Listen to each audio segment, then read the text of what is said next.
Hello and welcome back to my parents' basement. In today's video we're going to look at 11 players who went undrafted in the 2019 NHL Draft that I think are worth keeping an eye on moving forward. If you missed last year's video, you can check it out in the cards, I'll link it up here. But looking back on that list of 11 players, 2 out of 11 were drafted this season, but I do think that a couple of them deserved a shot, so again, some of those names might be worth keeping an eye on. So check out that video before finishing this one. But we're going to jump right in, and the first name off our list is going to be Michael Gildon. Gildon is a player who played on the absolutely stacked USA Under-18 team, and he was playing on a top 6 role with some extremely talented players that I think did inflate some of his statistics.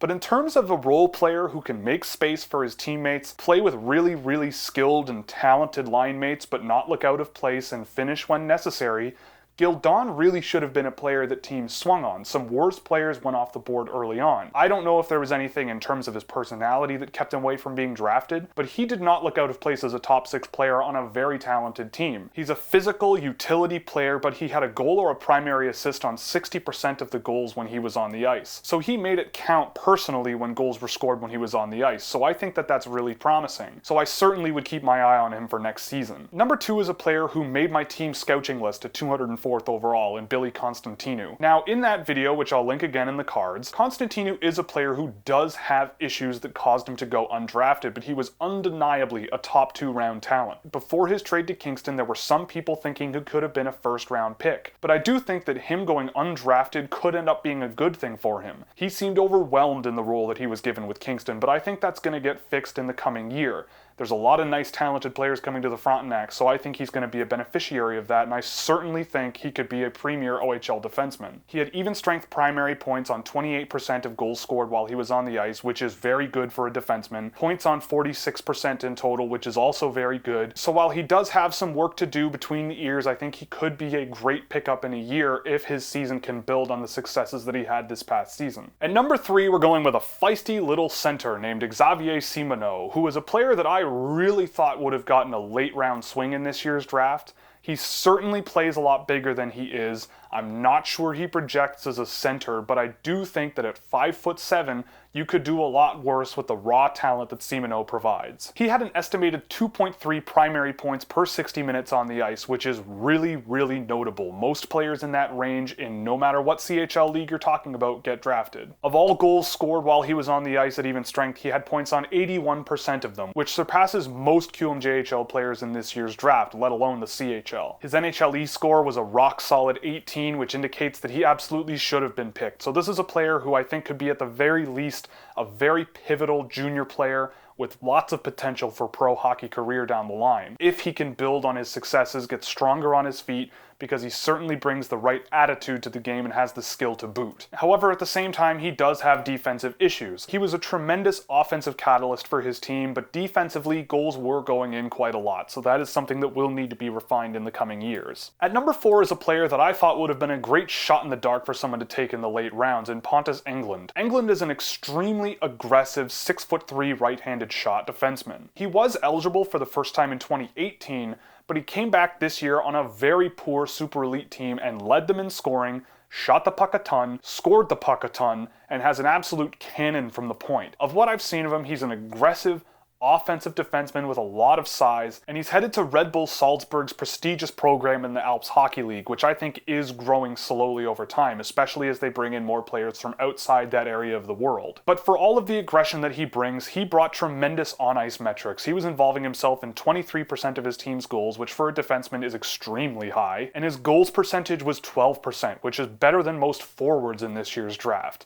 He scored 3 goals in 2 games on a loan to the Swedish 3rd Division Men's League, and this is a player that I certainly will have my eye on in the Alps Hockey League next season. At number 5, we have a player who I was completely unaware of his existence until the very end of the year in Jonas Odin. Odin is a strong, powerful winger who played against men and produced very well this season. He is another player who was draft eligible last year and went undrafted this year, but his production growth was really interesting on a team that gave him plenty of opportunities to score. I do think that the ceiling is lower on him, but he is a player that if he can continue to build on a successful pro career in the Liga, he might be a guy that sneaks into the draft next season. At number 6 is a player who I absolutely can't believe didn't get drafted in Christian Taunus. The only explanation is that he's too much of a perimeter player and he's too small. However, I'm of the belief that those two things can go well together if the player's actually producing, and no matter the situation, Christian Taunus produces. He makes everyone else better on his line. He made Patrick Puistila a potential first-round pick, and I think that there's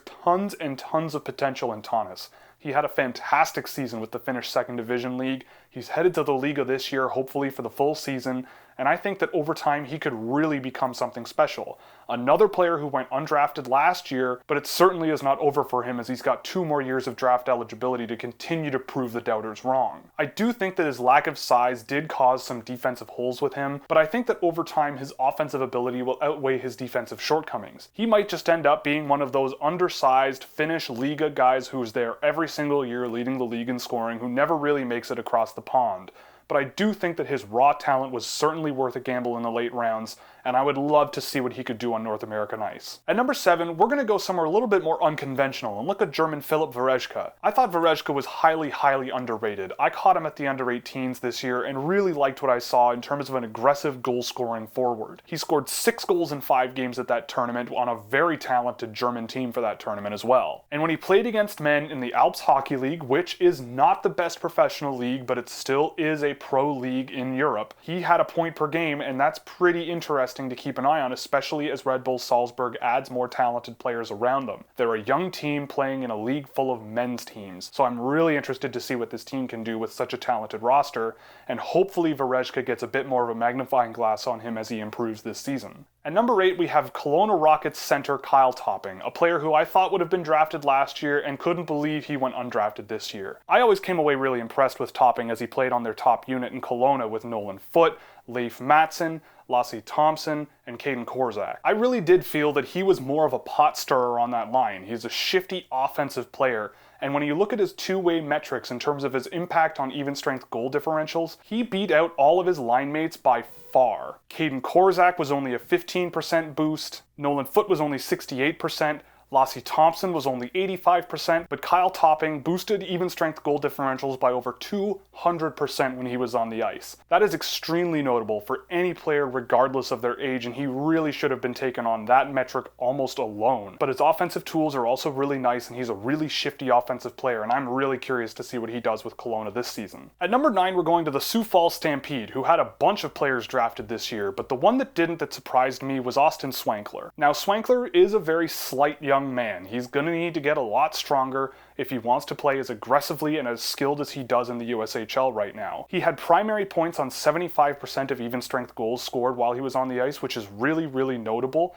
and only 3.2% of his points were secondary assists at even strength. So when he scored, he certainly made it count. He gains a lot of separation ability off of his hands, but he can get muscled off pucks due to his slight frame, so I will look for that to change, but the talent is certainly there for someone who might end up being drafted as an overager. At 11, this is just a personal choice of mine because I love how this player plays the game. Nathan Stayos is a cowboy defenseman who plays for the Windsor Spitfires of the Ontario Hockey League. He had primary points on 27.5% of even-strength goals scored when he was on the ice, which is very high for a defenseman. He's a really specially gifted skater, but he is undersized and does have major defensive problems that probably caused him going undrafted. I do really like the nice raw tools that he brings. His NHL E score was very high, and he did catalyze offense pretty well. So I do think that over time he should get stronger on his feet. He has a nice stocky frame to work with, but I think that over time with his natural talent, he could be a player teams circle back on next season. At number 11, we're going to close out the list going to the Czech Republic and looking at HC Litvinov forward Przemysl Svoboda. Svoboda had a 48% involvement rating this season with a really talented Czech under-19 team this season. He had goals on almost 20% of his team's goals on average, which is really impressive. Now, there have been many players in the Czech junior leagues who dominate and struggle to really put it all together against men in the Czech Republic, but when Svoboda hit the Czech league, he had 7 points in 6 games in the relegation round, as well as 5 points in 9 regular season games in the Czech 2nd Division. If he can build on that and become a full-time Czech extra league player for the whole year and chip in offensively, he might be a player that teams circle back around and draft.